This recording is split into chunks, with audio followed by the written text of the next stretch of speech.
आज का टॉपिक है पुश डाउन ऑटोमेटा। ठीक है, तो सबसे पहले हम देखेंगे पुश डाउन ऑटोमेटा होता क्या है, कैसे वर्क करता है। ठीक है, तो क्या क्या चीज़ों को फॉलो करता है ये देखते हैं। नंबर 1 पर है रीड इनपुट सिंबल। सबसे पहले हम पुश डाउन ऑटोमेटा में इनपुट सिंबल को रीड करेंगे, देन कोई भी ऑपरेशन परफॉर्म किया जाएगा। नेक्स्ट है perform stack operation like push and pop. अब सबसे पहले हमारा पुश डाउन ऑटोमेटा किस पे वर्क करता है। पुश डाउन ऑटोमेटा एज हमारा स्टैक की तरह वर्क करता है। जैसे स्टैक ऑपरेशन परफॉर्म करता है, स्टैक 2 ऑपरेशन परफॉर्म करता है पुश एंड पॉप के, सेम एज स्टैक हमारा पुश डाउन ऑटोमेटा में भी यूज़ किया जाएगा और ये 2 ऑपरेशन परफॉर्म करेगा पुश एंड पॉप के। ठीक है, देन हमारा नेक्स्ट है थर्ड पॉइंट है check empty condition of stack through an initial stack symbol read top symbol of the stack. सबसे पहले हमें चेक करना पड़ेगा हमारी स्टैक एम्प्टी है या फिर फुल है। ठीक है, देन अगर स्टैक एम्प्टी है तो हमारा एम्प्टी स्टैक परफॉर्म सिंबल मिलेगा हमें। अगर हमारा स्टैक में एम्प्टी नहीं है देन हमें देखना है स्टैक का टॉप ऑफ सिंबल क्या है। देखिए लिखा है symbol read top symbol of the stack, हमें स्टैक का टॉप सिंबल रीड करना पड़ेगा। जब हम एग्जाम्पल समझाएंगे तो उसमें सब क्लियर होगा। फोर्थ पॉइंट है PDA is more powerful than automata. बिल्कुल, अगर हमें सारी ही स्ट्रिंग डीएफए और एनएफए के थ्रू प्रोवाइड की गई होती तो हमें पुश डाउन ऑटोमेटा की नीड ही नहीं होती। तो पुश डाउन ऑटोमेटा यूज़ इसीलिए किया जा रहा है क्योंकि कुछ ऐसी स्ट्रिंग्स, कुछ ऐसे क्वेश्चंस हैं जिन्हें हम डीएफए और एनएफए के थ्रू सॉल्व नहीं कर पाते इजीली, तो इसीलिए हमें पुश डाउन ऑटोमेटा का यूज़ करना पड़ा। इसीलिए पुश डाउन ऑटोमेटा ज़्यादा पावरफुल है डीएफए और एनएफए से। नेक्स्ट फिफ्थ पॉइंट है uh CFG can be recognize by PDA। बिल्कुल, हम PDA की हेल्प से अपना कॉन्टेक्स्ट फ्री ग्रामर भी रिकॉग्नाइज कर सकते हैं और कॉन्टेक्स्ट फ्री ग्रामर के थ्रू PDA भी इजीली हो जाता है। अब देखते हैं डेफिनेशन क्या है PDA की। तो PDA में हमारे कई सारे टपल्स यूज़ किए जाते हैं और उनको नीचे पे लिखा हुआ भी है, देख लीजिए। जैसे कैपिटल क्यों यूज़ किया जाता है, जो कि हमारा सेट ऑफ स्टेट्स बताता है कितनी स्टेट यूज़ की गई हैं, कौन कौन सा सेट यूज़ किया गया है। ये हमारा इनपुट अल्फ़ाबेट है। ठीक है, देन इसे हम टॉप ऑफ स्टैक बोलते हैं या स्टैक सिंबल भी बोल सकते हैं। ठीक है, नेक्स्ट है हमारा ट्रांजिशन फंक्शन। ठीक है, ये सभी यूज़ किए जाएंगे। अब हम आगे सॉल्व करके क्वेश्चन बताते हैं। ठीक है, एक क्वेश्चन बताते हैं कैसे सॉल्व होगा। ये देखिए हमने क्वेश्चन लिया हुआ है a to the power n b to the power n and n की वैल्यू है n is greater than equal to 1। ठीक है, इसके लिए हमें PDA मशीन डिज़ाइन करनी है। तो सबसे पहले हम लिखेंगे कि कौन कौन सी पॉसिबिलिटी हो सकती हैं। ठीक है, कौन कौन सी पॉसिबिलिटी हो सकती हैं स्टैक में जाने की। सबसे पहले लिखने का तरीका क्या होता है ये देख लेते हैं। तो हम लिखते कैसे हैं, सबसे पहले देखिए ट्रांजिशन फंक्शन। ठीक है, सबसे पहले आपको ट्रांजिशन फंक्शन यूज़ करना है। देन आपको स्टेट दिखानी है, इनिशियल स्टेट हम Q0 से दिखाते हैं। ठीक है, पहला इनपुट हमारा क्या जाएगा A। ठीक है, देखिए क्वेश्चन में ये स्टार्टिंग A से हो रही है और एंडिंग B से हो रही है। स्टार्टिंग में कितने भी A आ सकते हैं, ठीक है, लेकिन एंडिंग हमेशा B से होगी। आपको क्वेश्चन से ही पता चल रहा है। अगर फॉर एग्जांपल के थ्रू अगर हम कुछ लिख के भी दिखा दें, देख लीजिए अगर n की वैल्यू 2 ले ली जाए, अगर n की वैल्यू 2 ले लें तो देख लीजिए 2 times A and 2 times B यही आएगा। ठीक है, तो इसीलिए हमारा स्टैक में सबसे पहले क्या जाएगा A।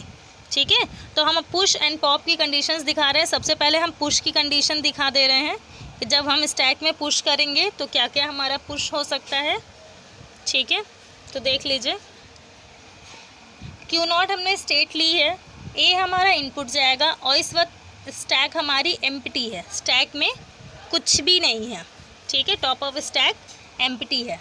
तो देखिए स्टैक में आपका क्या है, स्टेट आपकी Q0 ही होगी। ठीक है, स्टेट आपकी Q0 चल रही है और स्टैक में आपका A इनपुट हो चुका है। स्टैक में आपका A इनपुट हो चुका है। साइड में अगर मैं स्टैक दिखाना चाहूँ तो स्टैक देख लीजिए ऐसे हो सकता है। आपने पहले भी देखा होगा स्टैक आपका Z0 एम्प्टी था, कुछ भी नहीं था स्टैक में। ठीक है, फिर आपने A इनपुट किया तो स्टैक में देखिए A आ गया और A इनपुट हो गया।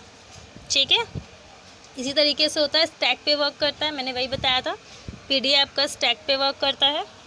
उसके बाद देखिए और पॉसिबिलिटी क्या हो सकती है, और पॉसिबिलिटी ये हो सकती है कि आपका पहले से ही स्टैक में एक सिंबल हो और उसके बाद आप एक और सिंबल ऐड करना चाहो। अभी तो स्टैक एम्प्टी थी, देन आपने पहला सिंबल ऐड किया। दूसरी पॉसिबिलिटी हो सकती है Q not stack A input आप करना चाहते हो, ऑलरेडी आपके पास ए स्टैक है। टॉप ऑफ स्टैक क्या है इस वक्त, ए। टॉप ऑफ स्टैक क्या है, ए। तो आपका क्या आएगा, स्टेट क्यू नॉट, देन ए आपका पहले से ही था, एक ऑलरेडी है, एक और आ गया, देखिए 2 हो गए। पुश की ये कंडीशन होगी। अब देखिए हमें चेक क्या करना था, equality, a to the power n and b to the power n, हमें इक्वालिटी देखनी है।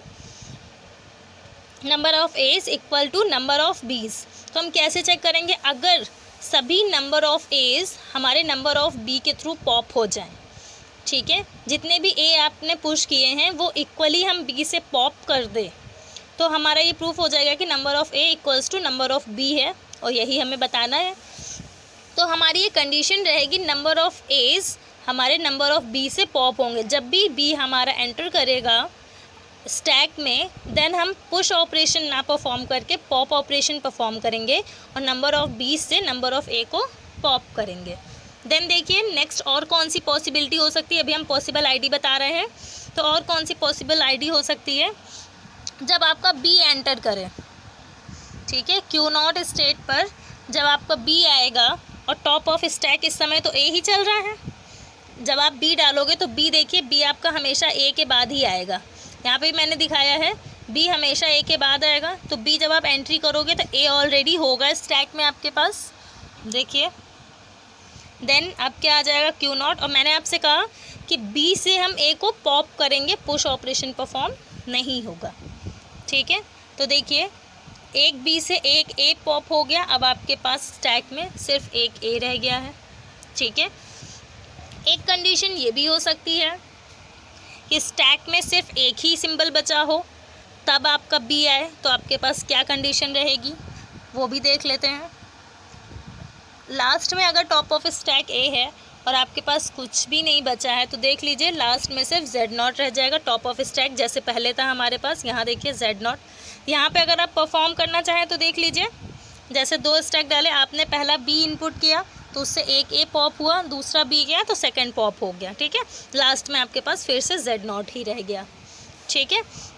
और फाइनल स्टेट आपकी क्या बनेगी, ये तो पॉप की स्टेट बन गई, ठीक है, ये पॉप की स्टेट हो गई। अब फाइनल स्टेट देखें तो ट्रांजिशन फंक्शन, ठीक है। अब देखिए अब आपके पास कोई भी इनपुट नहीं है तो इट मीन्स इनपुट आपके पास क्या हो गया, एप्सिलॉन इनपुट हो गया। और टॉप ऑफ स्टैक क्या है इस वक्त, जेड नॉट एम्प्टी है, ठीक है, तो कुछ भी नहीं होगा। आप एक नई स्टेट ले लीजिए Q1 जिसे आप फाइनल स्टेट बोल सकें, ठीक है, एक नई स्टेट ले लीजिए और top of stack z not ही है और इसे आप फाइनल स्टेट की तरह दिखा दीजिए, ठीक है। फाइनल स्टेट आपने एक नई स्टेट को मान ली है। ये आपकी पॉसिबल आईडीज़ हैं, ठीक है, ये क्या है आपकी पॉसिबल आईडीज़। अगर हम इसी का एक एग्जांपल लेके सॉल्व करना चाहें तो कैसे सॉल्व करेंगे ये भी देख लीजिए। माना आपके पास लैंग्वेज क्या थी, a to the power n and b to the power n, ठीक है। तो एग्जांपल हम क्या ले सकते हैं, चलिए स्ट्रिंग ले लेते हैं हम, triple a and triple b। देखिए पॉसिबल है अगर n की value n is equals to 3 ले लिया जाए, जैसे हमने 2 लिया था पहले दिखाया था ना, n इज इक्वल्स टू 3 ले लिया जाए तो क्वेश्चन कैसे सॉल्व करेंगे, तो इसका डिस्क्रिप्शन लिखना है, ठीक है। ये पॉसिबल आईडीज़ थी, अब इसका हम एक एग्जांपल लेके आपको डिस्क्रिप्शन दिखा रहे हैं, ठीक है। यहाँ पर लिख देते हैं डिस्क्रिप्शन, ठीक है। तो देखिए सबसे पहले a इनपुट करना है तो ट्रांजिशन फंक्शन क्यू नॉट, हमें a इनपुट करना है, top of stack z not है, ठीक है, equals to q not state रही, a हमारा इनपुट गया एंड जेड नॉट। यहाँ पे हम आपको बना के दिखा देते हैं, ये हमारा स्टैक है, जेड नॉट है, स्टैक एम्प्टी थी, देखिए जेड नॉट है, स्टैक एम्प्टी थी। सबसे पहले आपने क्या किया, ए को पुश कराया, ठीक है। देन अभी आपको ए से सारे पुश ही कराने हैं तो क्यू नॉट है, देन ए इनपुट करा है। इस वक्त टॉप ऑफ स्टैक क्या है देख लीजिए, टॉप ऑफ स्टैक क्या है, ए, टॉप ऑफ स्टैक ए है, देन Q0 आपके पास 2A आ गए, ठीक है। देन यहाँ पे देखिए एक A और इंक्रीज़ कर देते हैं, अब हमारा आएगा Q0, टॉप ऑफ स्टैक क्या है A, फिर से A इनपुट करा रहे हैं, टॉप ऑफ स्टैक A है, देन Q0 3 टाइम्स A आ गए हैं, ठीक है। एक A और पुश हो गया है इसमें। ये देखिए यहाँ पे 3 इनपुट हमारे हो गए हैं, 3 A's इनपुट हो गए हैं या पुश हो गए हैं। अब हमें B के थ्रू पॉप करना है, ठीक है। 3 B's के थ्रू हमारा ये A पॉप होंगे। तो हमने देखिए क्या किया, B हमारा इनपुट सिंबल है and then top of stack क्या है A, ठीक है। अब A पॉप होगा, देखिए हमने स्टेट चेंज कर दी, इससे पता चल रहा है कि जब पॉप ऑपरेशन परफॉर्म हो रहा है तो स्टेट हमारी चेंज हो जा रही है, ठीक है। देन एक A पॉप हो जाएगा, एक B के थ्रू एक A पॉप हो जाएगा, तो यहाँ पे कितने बचेंगे 2A Z0। अब आपके स्टैक में 2A बचे हैं, टॉप ऑफ स्टैक क्या था A जो कि पॉप हो चुका है।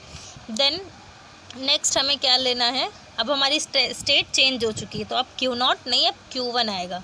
हमारी स्टेट है Q1, देन B तो आपका इनपुट सिंबल है, टॉप ऑफ स्टैक इस वक्त भी क्या है A। देन देखिए फिर से Q1 आपकी स्टेट रहेगी, एक A फिर से पॉप हो जाएगा, यहाँ से देखिए एक A फिर से पॉप हो गया। देन फिर से ट्रांजिशन फंक्शन Q1 B आपका input symbol, top of stack अभी भी आपके पास A है, सॉरी मैंने नीचे वाला A पॉप कर दिया, ऊपर वाला A है। देन Q1 एंड Z0, इस वक्त आपका नीचे वाला A भी पॉप हो गया। इस वक्त टॉप ऑफ स्टैक क्या है Z0, देखिए यहाँ पे भी Z0 रह गया है टॉप ऑफ स्टैक। अब हम फाइनल स्टेट कैसे दिखा सकते हैं, इस वक्त देखिए Q1 है, अब आपके पास इनपुट सिंबल कुछ भी नहीं बचा है, देखिए 3B से 3A पॉप हो चुके हैं। अब आपके पास Q1 स्टेट है, इनपुट सिंबल आपके पास एप्सिलॉन रह गया है, कुछ भी नहीं है, टॉप ऑफ स्टैक भी Z0 रह गई है। देन आप एक नई स्टेट ले लीजिए जो फाइनल स्टेट कहलाएगी और टॉप ऑफ स्टैक Z0 है, इसको हम फाइनल स्टेट भी बोल सकते हैं। देखिए क्वेश्चन में हमारा ये चेक हुआ है कि number of A and number of B दोनों ही इक्वल हैं। जितने ही नंबर ऑफ़ A's पुश हुए थे, ठीक उसी से नंबर ऑफ़ B से पूरे ही equal number of A pop हुए हैं। इससे ये पता चल रहा है कि पुश डाउन ऑटोमेटा में जितने भी number of A's A to the power n and number of B's B to the power n both are equal, ठीक है। तो ये पुश डाउन ऑटोमेटा के तो सबसे पहले पॉसिबल आईडी बताई जाएगी, ठीक है। उसके बाद हम एक कोई भी स्ट्रिंग लेके इसी क्वेश्चन की डिस्क्रिप्शन में पूरा क्वेश्चन सॉल्व करके दिखा देंगे।